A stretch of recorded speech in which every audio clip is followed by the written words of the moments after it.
రాకుండా పోయింది. Title confirm చేస్తారంట. చెయ్యి గతంలో చంద్రబాబు నాయుడు కూడా చేశాడు దాన్ని. అయితే ఆయన ప్రయత్నం కొంత సఫలం కాదు. అప్పుడు ల్యాండింగ్ పెట్టాడు, ఆటోమేటిక్ మ్యూటేషన్ అన్నాడు. ఏంటి, మన రిజిస్ట్రార్ ఆఫీస్ లో రిజిస్టర్ చేసుకోగల డాక్యుమెంట్ ఆటోమేటిక్ గా రెవెన్యూ డిపార్ట్మెంట్ కి కన్సర్న్ ఎంఆర్ఓ దాన్ని ఆటోమేటిక్ మ్యూటేషన్ చేయాలి. కానీ చెయ్యట్లా.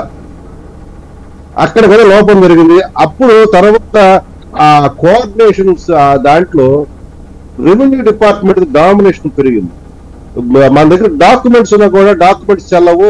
ఎంఆర్ఓ ఆఫీస్ లో ఉన్న ఆ వెబ్ ల్యాండ్ లో ఉన్న హద్దులు కానీ విస్తీర్ణం కానీ అవి మాత్రం ప్రామాణికం అన్నప్పుడు రైతుల్లో కొంత ఆగ్రహం వచ్చింది.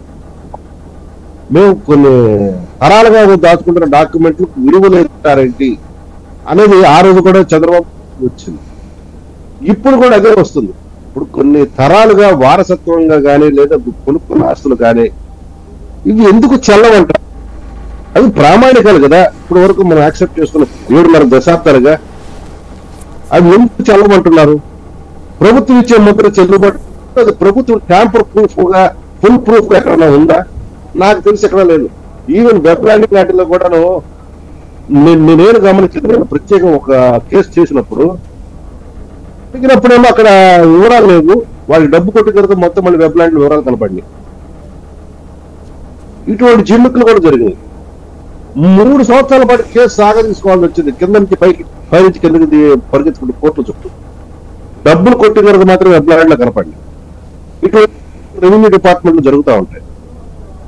రెవెన్యూ డిపార్ట్మెంట్ కి ఎక్స్క్లూజివ్ అథారిటీ ఇవ్వటం అనేది చాలా తప్పు.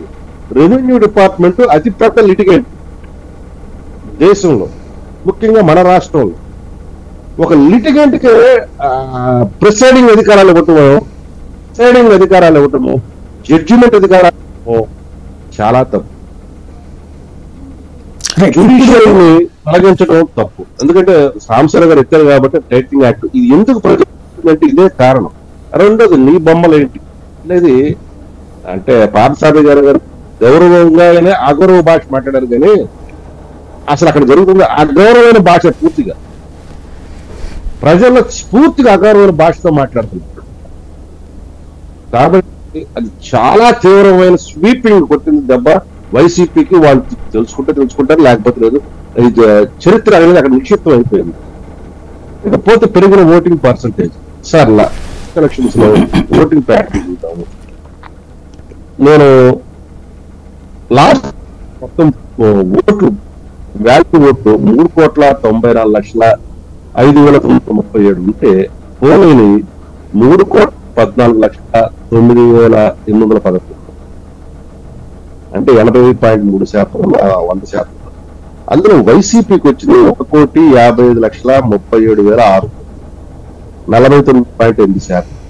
టీడీపీకి వచ్చింది 1,25,15,340, జనసేనకు వచ్చింది 18,29,346, బీజేపీకి వచ్చింది 3,03,040.